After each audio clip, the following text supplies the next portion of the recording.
की 40 गद्दारांना मिळालं तरी काय, 40 गद्दारांना मिळालं काय? ते कपिल शर्माचा शो बघितलाय का कोणी? बाबाजी का खुल्लू वाटत का? चेहरे बघा त्यांचे विधान भवनामध्ये काय झालं, एकच चेहऱ्यावर दिसतं, गेम झाला रे बाबा, मोठा गेम झाला. तात्पुरतं राहिलेले मुख्यमंत्री, तुम्ही लक्षात घ्या, तात्पुरतं बोलतोय, कारण हे सरकार बेकायदेशीर आहे, घटनाबाह्य आहे, बेईमानांचं आहे, कोसळणार म्हणजे कोसळणारच. पण या 40 लोकांचं तुम्ही बघा, हे जे काही खोके ओके वगैरे झालेलं आहे, काल तात्पुरतं मुख्यमंत्री बोलले की आम्ही थर लावले, 50 थर लावले. हे 50 थर नव्हते, हे 50 खोके लावलेले यांनी.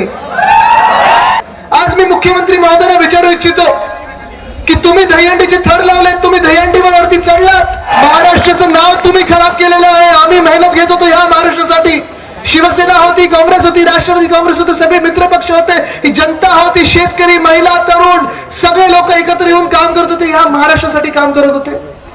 उठाव करायला, बंड करायला, क्रांती करायला हिम्मत लागते. तुम्ही डरपोकासारखे पळून गेलात, तुम्ही गद्दार आहात.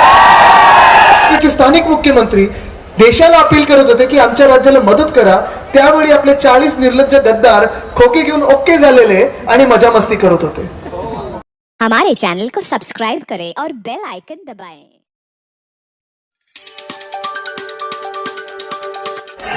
जय महाराष्ट्र. ऐकू येतं का? बोलू का आता?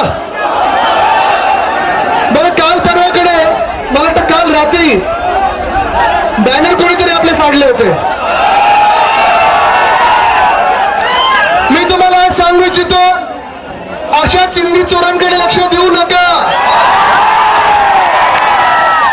ते काही फाडू नाही शकत, त्यांच्या हातात नुसतं बॅनर आहे फाडायला. पण आज मी त्यांच्या इथे मुखवटा फाडायला आलेलो आहे, त्यांच्या गद्दारीचा. मी तुमचं प्रेम आणि आशीर्वाद इथे घ्यायला आलेलो आहे. मी तुम्हाला इथे विचारू इच्छितो की ह्या राज्यामध्ये जे घाणेरडं राजकारण सुरू आहे हे तुम्हाला मान्य आहे का? तुमचे स्थानिक आमदार ज्यांनी गद्दारी केली आहे, ती गद्दारी तुम्हाला मान्य आहे का? जे मोठ्या मोठ्या आवाजात भाषण देतात, शेरोशायरी करतात, हम ये नहीं बदलते वो नहीं बदलते, तुम्हाला मान्य आहे का? हेच राजकारण मी बदलायला निघालेलो आहे. गेले अनेक वर्ष मी या राजकारणात सक्रिय असताना, गेले 10-12 वर्ष तर मी सगळीकडे फिरत आहे. पण मी जेव्हा राजकारणात येत होतो, मला त्याच वेळी 12 वर्षापूर्वी कोणीतरी सांगितलं की आदित्य, तू राजकारणात जाऊ नको, राजकारणात जाऊ नको, राजकारणात चांगल्या लोकांना स्थान नसतं, राजकारणात चांगल्या लोकांचं काम नसतं. आणि हे जे काही घाणेरडं राजकारण झालेलं आहे ते एवढंच सिद्ध करायला झालेलं आहे की राजकारणात चांगल्या लोकांना स्थान नसतं. पण आज या महाराष्ट्र चित्र काय आहे आपण बघताय. अनेक ठिकाणी महिलांवर अत्याचार चाललेले आहेत, महिलांचा आवाज कोणी ऐकत नाहीये, शेतकरी त्रस्त आहेत, विदर्भ असेल, मराठवाडा असेल, अनेक ठिकाणी अतिवृष्टी झालेली आहे. आम्ही सगळेच, शिवसेना असेल, राष्ट्रवादी काँग्रेस असेल, काँग्रेस पक्ष असेल, आम्ही विधान भवनात आवाज उठवायचा प्रयत्न करत आहोत की ओला दुष्काळ जाहीर करा, शेतकऱ्यांना नुकसान भरपाई द्या. ते कोणी ऐकायला तयार नाहीये. या महाराष्ट्राच्या सगळ्या रस्त्यांवर, परवा पण मी मुंबई गोवा होतो, काल ठाणे बेलापूर बघत होतो, सगळीकडे भयानक खड्डे पडलेले आहेत, पण कोणी उत्तर द्यायला तयार नाहीये. काल परवाकडे एका बोटीमध्ये AK-47 सापडलेली आहे. आज मुंबई पोलिसांना एक धमकीचा मेसेज, पण कोणी कोणाचं काही बघत नाहीये, जनतेचा आवाज कोणी ऐकायला तयार नाहीये. आज जे 40 गद्दार निर्लज्ज लोक आपल्या महाराष्ट्रात आहेत, ते लोकांचा विचार न करता स्वतःचा विचार करतात, स्वतःच्या स्वार्थापायी तिथे गेलेले आहेत, महाराष्ट्राचा विचार करून गेलेले नाहीयेत. आज इथून जी मला घोषणा येत होती 50 खोके की किती खोके, काल ह्या महाराष्ट्राच्या तात्पुरतं राहिलेले मुख्यमंत्री, तुम्ही लक्षात घ्या, तात्पुरतं बोलतोय, कारण हे सरकार बेकायदेशीर आहे, घटनाबाह्य आहे, बेईमानांचं आहे, कोसळणार म्हणजे कोसळणारच. जरा थांबा, काल ती डोकं वरती पाय नका बोलू, त्याला शीर्षासन बोलतात, त्याच्यातून पण फायदा असतो लोकांचा. पण ह्या 40 लोकांचं तुम्ही बघा, हे जे काही खोके ओके वगैरे झालेलं आहे, काल तात्पुरतं मुख्यमंत्री बोलले की आम्ही थर लावले, 50 थर लावले. हे 50 थर नव्हते, हे 50 खोके लावलेले यांनी. पण मला तुम्ही सांगा, हे जे काय मी ऐकून कोण 25 खोके बोलतं, कोण 50 खोके बोलतं, कोण 75 खोके बोलतं. लोकांमध्ये काही आलं आहे का? महाराष्ट्रामध्ये कुठे समृद्धी सुख शांती काही आली आहे का? काही नवीन घडलं आहे का? या सरकार गेल्यानंतर तुम्ही बघा, या सरकारमधून कोणी राजकीय माणूस, कोणी लोकप्रतिनिधी कुठेही आपल्यामध्ये फिरलाय का? आज मी इथे उभं राहून त्या गद्दारांना सांगू इच्छितो, इथे या जरा बघा, या मनांच्या लोकांच्या मनात भावना काय आहे.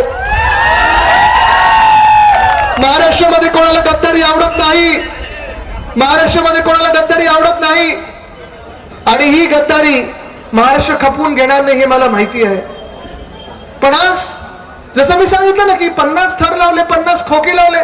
आज मी मुख्यमंत्री महोदयांना विचारू इच्छितो की तुम्ही दहीहंडीचे थर लावले, तुम्ही दहीहंडीवरती चढलात, हंडी फोडलीत, आमचं सरकार पाडलं. जे लोकांचं सरकार होतं, हे जनतेचं सरकार होतं, शेतकऱ्यांचं सरकार होतं, महिलांचं होतं, तरुणांचं सरकार होतं, ते तुम्ही पाडलं. ठीक आहे, पाडलं तर पाडलं.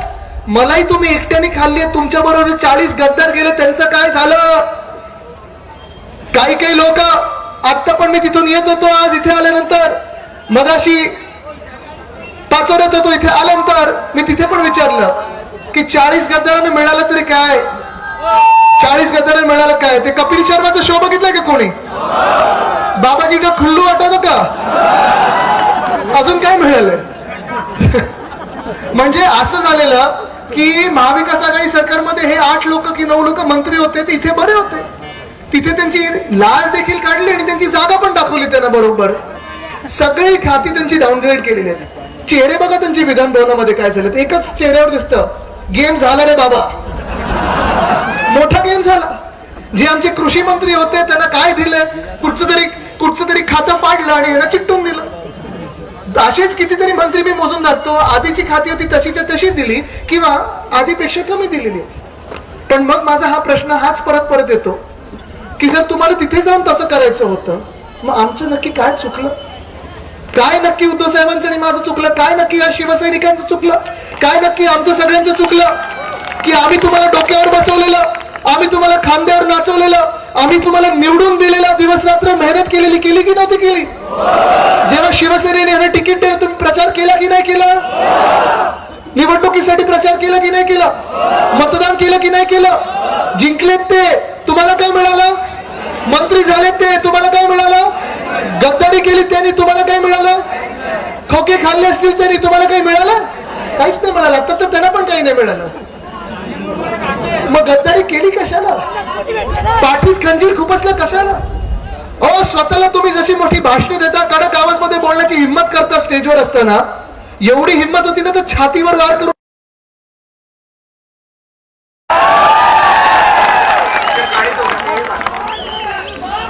सांगू का? जाऊ दे, काही गोष्टी सांगायच्या नाहीये. पण आज तुला सांगतो मी, सत्तेचा माज दाखवू नका मला. ही जनता आहे, जनता शांत बसणार नाही. तुम्ही जर आम्हाला बोलायला लावलात तर इकडच्या आमदार की गद्दार, आमदार की गद्दार, आमदार की गद्दार, आमदार की गद्दार, इकडच्या गद्दारांनी आम्हाला वर्षा बंगल्यात खरं कारण त्यांचं जाण्याचं सांगितलं ना, ते मला जनतेसमोर बोलायला लागेल. मला बोलायचं नाहीये. ठीक आहे, मी एका कोड्यामध्ये बोलतो. त्यांच्यावर काही दडपण होती.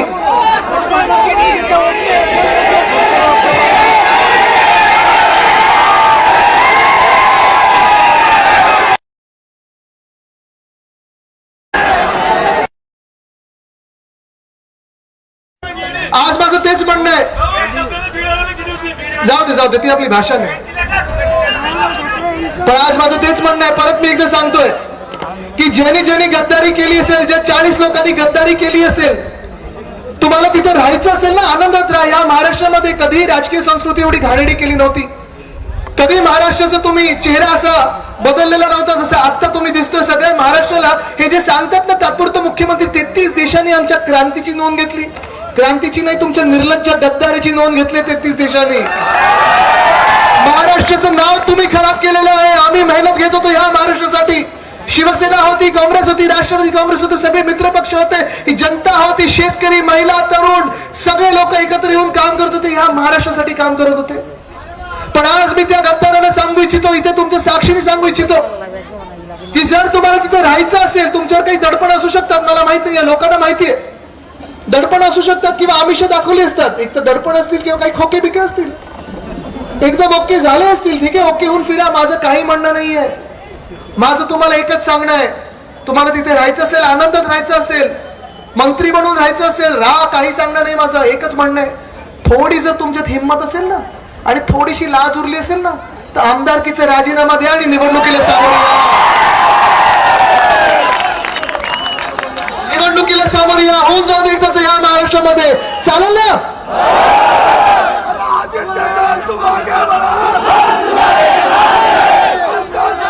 काय तसं हे राजकारण चाललेलं आहे, हे माझ्या तरी मनाला पटणारं नाहीये. आज मी तुम्हाला इथे विचारू इच्छितो, तुम्ही तरुण सगळे आहात, इथे ज्येष्ठ नागरिक आहेत, इथे महिला बसलेल्या आहेत, ही गद्दारी जी झाली एका चांगल्या माणसाच्या पाठीत जो खंजीर खूप बसलाय, तुम्हाला पटणार आहे का? नाही पटणार आहे, कोणाला पटणार नाहीये. जो महाराष्ट्र पुढे चाललेला, ज्या महाराष्ट्राने या आपल्या राज्यामध्ये, ज्या सरकारने, ज्या मुख्यमंत्र्यांनी या सरकारमध्ये असताना उद्धव साहेबांनी आपल्या राज्यात 6.5 लाख कोटीची गुंतवणूक आणण्याचा प्रयत्न केला आणि यशस्वी ठरले. नोकऱ्या आल्या, नवीन उद्योग आले, शिक्षण पद्धती आपण बदलत होतो. आपल्याला आठवत असेल, कोविडचा काळ जेव्हा होता, आपल्या मनात जेव्हा भीती होती, तेव्हा उद्धव साहेबांनी कसं आपल्याला सर्वांना सांभाळलेलं आहे. आणि ह्याचं कौतुक आपल्या महाविकास आघाडी सरकारचं कौतुक असेल, उद्धव साहेबांचं कौतुक असेल. नुसतं राज्यात नाही, नुसतं देशात नाही, तर जगभरात झालं. आपलं धारावी मॉडेल असेल किंवा मुंबई मॉडेल असेल किंवा महाराष्ट्र मॉडेल असेल. पण अशा ज्या माणसाच्या पाठीत खंजीर खूपसून निघून गेलेत, काय सांगतात सगळीकडे फिरत की आम्ही क्रांती केली, आम्ही बंड केला, आम्ही उठाव केला. थोडी तरी लाज असायला पाहिजे. उठाव करायला, बंड करायला, क्रांती करायला हिम्मत लागते. तुम्ही डरपोकासारखे पळून गेलात तुम्ही गद्दार आहात, आणि गद्दारीचा शिक्का माथ्यावर घेऊन फिरणार आहात तुम्ही. गद्दारी करायला पहिले कुठे गेले होते? सुरतेला गेले. त्याच्या आधी इकडचे जे होते ते माझ्यासोबत गाडीत बसलेले. काही वेळेनंतर थोडं थरकाप होतो. मला सांगतायत की तुम्ही फिरायला पाहिजे होतं, तुम्ही पण मंत्री होतात, तुम्ही पण पालकमंत्री होतात, तुम्ही का नाही फिरलात? तुमच्याकडे जे खातं होतं ना, त्या खात्यासाठी मी आदिवासी पाड्यांमध्ये गेलो, जिथे रस्ता नव्हता आणि वीज नव्हती आणि तिथे पाणी देण्याचा प्रयत्न केलेला आहे. तुम्ही होतात कुठे? 3 दौरे 4 दौरे माझे असे झाले. पालघर जिल्ह्यात असेल, ठाणे जिल्ह्यात असेल, नाशिक जिल्ह्यात असेल. ठीक आहे, पण मला जास्त बोलायचं नाही. पण मला राग या गोष्टीचा येतो, मला दुःख या गोष्टीचं होतं की सुरतेवरनं ज्या गुवाहाटीमध्ये गेले, त्याच गुवाहाटीमध्ये आपण बघितलं असेल, आपल्या टीव्हीवर 2 वेगवेगळी चित्र येत होते. एक चित्र होतं आपल्या ह्या निर्लज्ज गद्दारांचं, ट्रॅक पॅन्ट टी शर्ट घालून फिरत होते. काही काहींच्या हातात रुमाल होता, काही काहींच्या खाकीत रुमाल होता, काही 7 नंतर दिसेनाशे व्हायचे. इथे दिसतात का?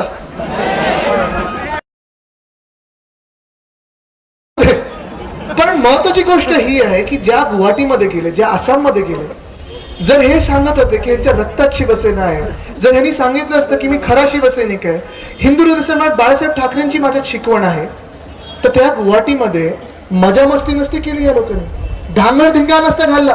कारण त्याच आसाममध्ये महापूर आलेला, लाखो लोक बेघर झालेली, राहायला घर नव्हती, खायला अन्न नव्हतं, घालायला वस्त्र नव्हती.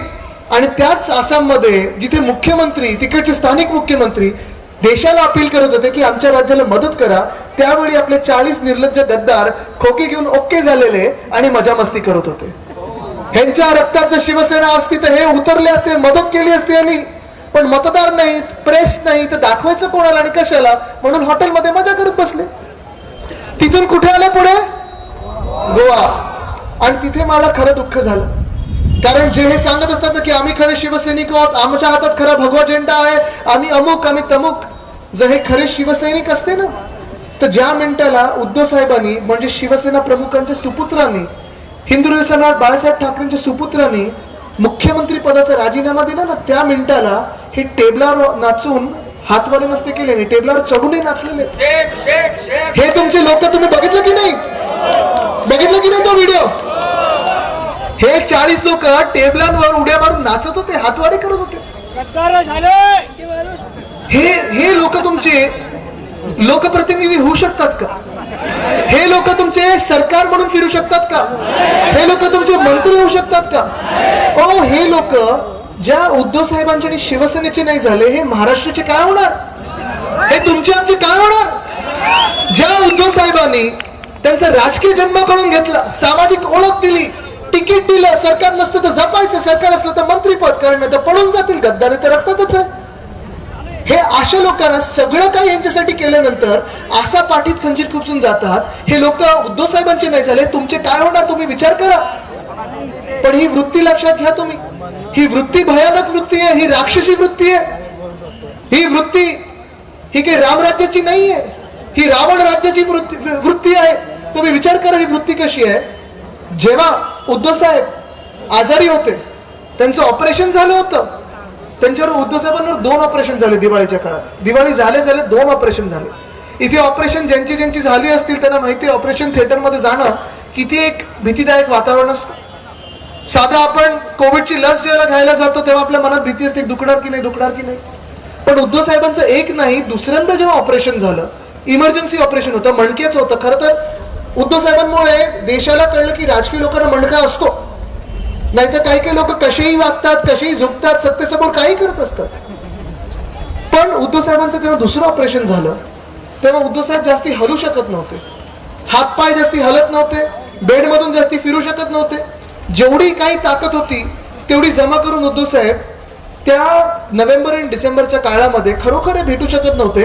पण व्हॉट्सअपवर असेल, फोनवर असेल, VC-वर असेल, मंत्रिमंडळाच्या बैठका असतील, कोविडचा काळ होता, आपल्याला आठवत असेल, कोविड झपाट्याने वाढत होतं. जिल्हाधिकाऱ्यांची असेल, SP-ची असेल, आमदार खासदारांची असेल, मंत्र्यांची असेल, चर्चा करायची की आपल्या महाराष्ट्राला जपायचं आहे, उद्योग तर पुढे येण्याचे, पण कोविडचे रुग्ण कसे कमी करता येईल ह्याच्यावर उद्धव साहेबांचं लक्ष होतं. पूर्णपणे लक्ष हे उद्धव साहेबांचं त्याच्यावर होतं. म्हणजे तुम्ही विचार करा, दुसरं ऑपरेशन झालंय, व्यक्ती जास्ती हलू शकत नाही, माणसामध्ये जास्ती ताकद नाही, तरी देखील 3 ते 4 तास प्रत्येक दिवशी जेवढी काही ताकद आहे तेवढी ताकद वापरून उद्धव साहेब महाराष्ट्राची चिंता करत होते. आणि त्यावेळेला हे 40 गद्दार लोक काय विचार करत होते? गद्दारीचा विचार करत होते. खोके कसे मिळतील, मंत्रिपद कशी मिळतील, खाती कशी चांगली होतील, उद्धव साहेब बाजूला कसे होतील आणि आम्ही कसे येऊ याच्यात, हा विचार त्यांच्यात होता. हे लोकप्रतिनिधी तुम्हाला मान्य आहेत? ही वृत्ती लक्षात घ्या तुम्ही. कारण ही गद्दारी जी झालेली आहे ही काही फक्त शिवसेनेशी गद्दारी झाली नाहीये. ही गद्दारी जी झालेली आहे ती फक्त काही उद्धव साहेबांसोबत गद्दारी झाली नाहीये. ही गद्दारी ही माणुसकीशी गद्दारी झालेली. आणि अशी माणसं ज्यांच्यात माणुसकी नाही आहेत हे आपले होऊ शकतात का? नाही होऊ शकत.